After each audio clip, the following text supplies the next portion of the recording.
Guys, it's Ramadan day 28 where I'll be fasting from dawn to sunset. And this morning, guys, I woke up and I got one of the best stretches of my life. But I'm still knackered, man. You can see it. Look at me. Look, I got sleep face. However, last night I ate kind of well. I got shish kebabs, banged it in a wrap, got the samosa, put it on a plate. And then I basically ate the shish kebab wrap with the ketchup in there. And then I had the samosa, and then I thought, I'm still a bit hungry, man. What can I have? And you know them pies that I got yesterday? And so I put it in the oven, I plate it up, I take a bite out of it. Bland, man. But then I thought I want a bit more flavour, so guess what I had? Cheese and onion crisp. And then I banged down plenty of water. So in that sense, I'm full, I'm hydrated, I'm a bit tired still. But let me give you a breakdown of today's times. So today is Ramadan day 28, people, which means that we're getting closer. And iftar, which is our sunset meal, will be at 8:22 p.m. And our suhoor, which is the last time we can eat at dawn, will be at 4:22. Anyway, this morning, guys, I made a bit of a mistake. So I wasn't supposed to sleep in. And as you can see, I'm very tired. And that's why I slept in. Because Eid will be in 2 to 3 days. So Ramadan can finish on the 29th day or the 30th day. And I'm going to explain that later on to you why that's the case. But the reason why I was supposed to wake up early this morning was so I can go for a haircut. So I can avoid all the people going into the hairdressers at the same time. It's what we call the Eid rush. But it's advised to look your best on Eid day, which means I gotta go for a haircut.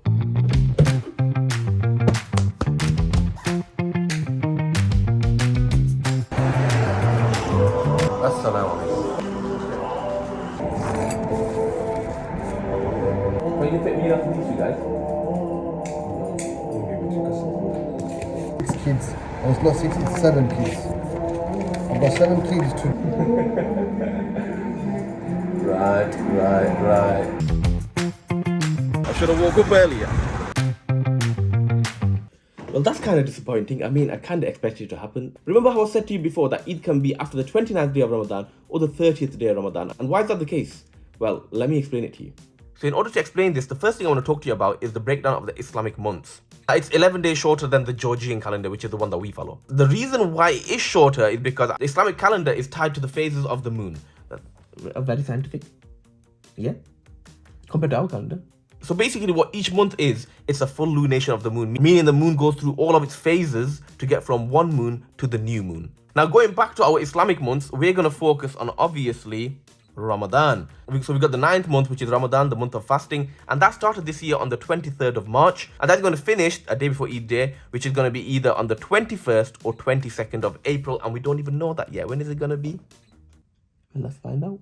So to start with, the way we determined how Ramadan started was based on sighting the crescent moon. So if we sighted the crescent moon, we would start Ramadan. If we didn't sight it that day, we would just start it the next day. That's how it would work. And it's the same for Eid as well. So when it comes to Thursday night, which is the 29th night of Ramadan, what's going to happen is certain committees around the world are going to see if they can sight the crescent moon. When it comes to us, for example, we're in the UK.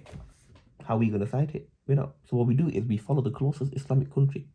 So basically the committees from Islamic countries will see if they can sight the moon, and we just follow the closest Islamic country that sights the moon. Simple as that. Following, we good. If you're not good, rewind the video so it makes sense. But it says a new month can only begin after waxing crescent moon is observed shortly after sunset, which leads me to my next point. How do we determine when Eid is? Well, we have to see on the night. Is determined on that day, on that night. For example, when it comes to Thursday night, which is the 29th night of Ramadan, after sunset, the committees around the world will see if they can observe the moon. If there is no sighting, then we do the 30th day of Ramadan, and then we do Eid the day after. Now, it can't be 28 days and it can't be 31 days. It's got to be either 29 or 30. So I hope that kind of explains the reason why Eid can be after the 29th day of Ramadan or the 30th day of Ramadan. And I'm hoping that it's like 30 days. So then for my series, it's like 30 days of Ramadan and not 29. But remember how yesterday I was painting this vestibule thing to make it white and kind of fit in with the theme of the house. And if people come on Eid there, it looks a bit more presentable. Well, I had to kind of wait for it to dry. Let me show you what it looks like. So basically, this is what it looks like. There we go, all painted.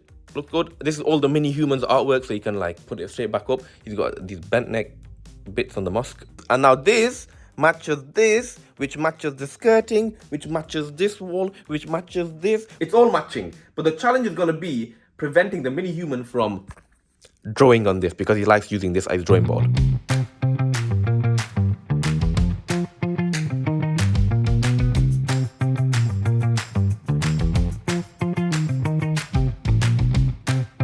So I'm always going like 100 miles per hour in these vlogs, and well, the sun's out, even though it's kind of windy right now. And if you've been watching all of my vlogs, we've probably had sunlight twice. That's it. So I don't want to use this time to stay inside. I want to go outside, soak up that sun, get in some of that vitamin D. I've been lacking it. And I just want to chill out and go for a bit of a walk and not go 100 miles per hour for once. So come with me on this walk.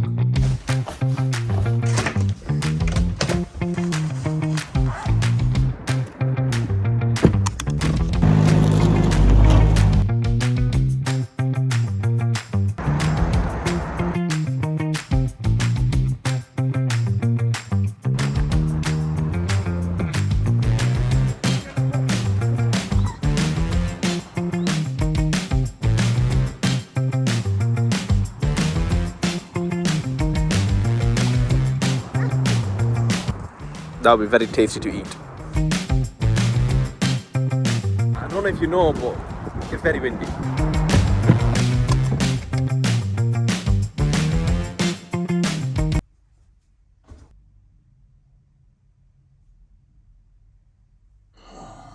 So you know how I went IKEA a few days ago? Well, I actually bought something which I haven't shown you yet. And I think I kind of want to show you. I've been keeping it hidden from you up until now. Because it's interesting for me. I don't know how interesting it's going to be for you guys, but let me show you. I'm kind of excited.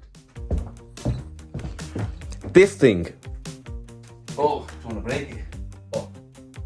I can just reach it like this. So this is a till redder, or what we would describe as a portable hob. To be fair, I've not even used it yet. I don't know what I'm going to use it for.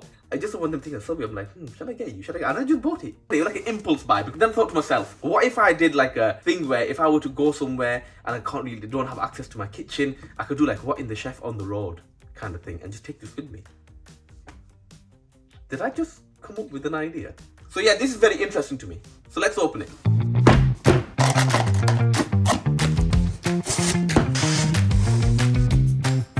Guys, that looks so good. It's very interesting right now. I'm excited. Huh? So there's this lock on it, and then what you do is you take the lock off. Huh? What's happened? Is there a booklet?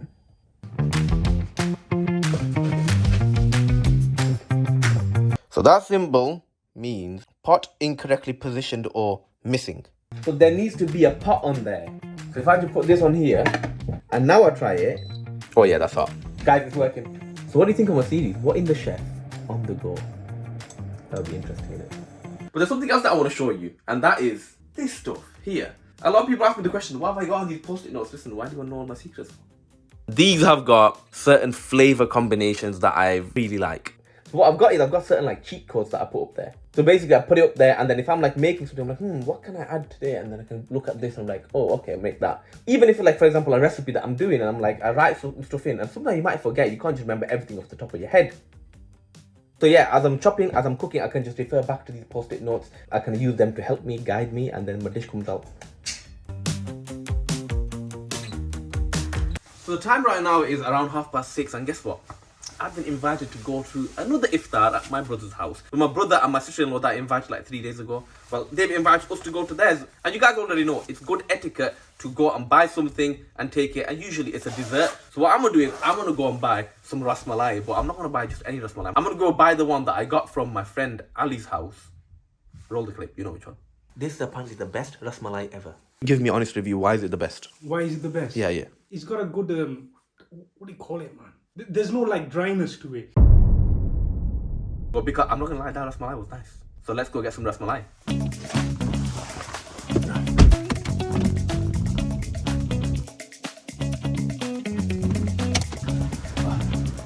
go get some ras malai.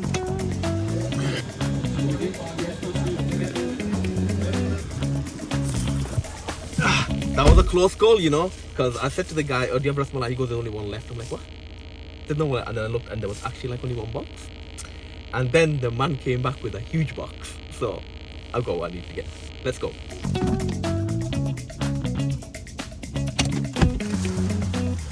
Okay, so I've got the ras malai, that's done, and I think it's almost time to go because it's around 7:30 right now, which means it's around 50 some minutes-ish till iftar, which is the meal time. So a quick checklist right now. Ras malai, check. Laptop and charger. One sec.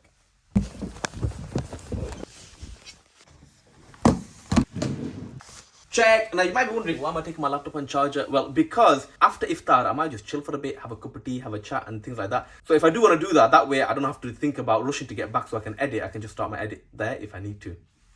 Yeah. And the final thing, mini human. I think we just about got that one. Which means, I think we've got everything that we need. Let's go.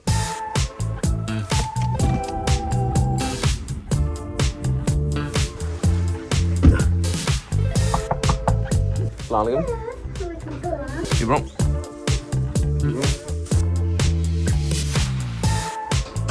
Everyone taking on board this whole decorating thing during Ramadan. Look.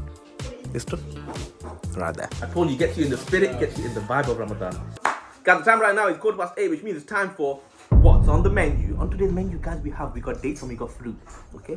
And then we got, for some sides, we got Thai mango salad. And then we got hummus, and we got pita, and we got carrots. And that's not it. For the main event, we have jerk chicken, rice and peas, all from scratch. Are you excited? Because I am. Excited.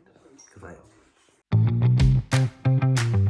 I don't think I have to tell you guys this, but I love this. I always look forward to eating watermelon.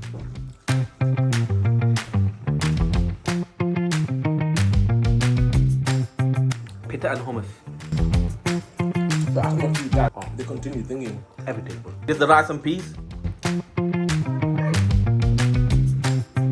Jerk chicken. Bones and that. That's nice, bro. This is very nice.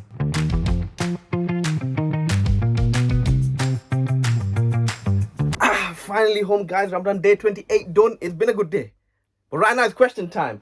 So the first question, was you always so good at cooking? No. I just watched a lot of stuff, but just learning it bit by bit. Just watching stuff, learning stuff, practicing. Learning how to cook, man. It's just a great skill. What workout split do you do? You know my workout routine. I only go gym 3 times a week. The first session is usually chest, shoulders and tries. I hit a lot of compound lifts. The second session is a back and buys. And then finally I do legs. And that's basically it. 3 times a week because I have plenty of rest. I can maintain it and sustain it throughout the week, throughout the month, throughout the year and so on. It's only 3 times a week. So I have a good balance of working out, chilling out, give my body enough rest. And if I do want to go for the 4th day, I usually just do things like cardio or abs or something fast-paced, high intensity for stamina. Ramadan series has been a banger. I appreciate that. What do you think you will do when Ramadan is done? I'm going to do more vlogs. I enjoy vlogs. I might even do reaction stuff because I have done a few reaction stuff already on my channel. I'll do a mix of both. But I won't do more vlogs, but it'll be around interesting topics. Me maybe going somewhere interesting or doing an interesting experience. Something like that. But also you can put it in the comment section if you've got a good video idea for me. How many hours of footage do you record for these vlogs? How many hours? I don't know, but I typically record it and I've got like 80 to 100 clips that I need to play around with. Most of them can be short clips like me putting my shoe on or my socks or whatever it might be. But the best way to record, and this is the key thing, know your story. If you know your story, the amount of footage you're going to record is going to reduce because you then know what the story looks like in your head. The hardest part for me has been during this is some days that I don't really fully know the story and I'm still coming along with it as I'm going about my days. Then I'm like, what am I going to record? I might go out with my friends and I record 30 minutes of footage but only end up using like 30 seconds. It's a struggle. But again, that's because I don't fully know the story of what I'm doing with my friends sometimes. How are you so cheerful when fasting? Well, what other option do I have? Okay, but I'm not always cheerful. Sometimes I'm like, yeah, okay, I'm cheerful. But sometimes I'm not. Sometimes I might say something to the camera once, but then it's not worked out. Then I'm like, okay, I gotta do it again. So then I do it again, maybe another 1, 2, 3 times. It can happen. And that's about it for the questions. But I've got a lot of appreciation comments. For everyone that's watching right now, I appreciate it. It means a lot. Ramadan day 28 over, and I'll see you tomorrow for Ramadan day 29. What's happening? What's happening? Nothing's happening. What's happening, Abba? What do you mean, what's happening? What's happening?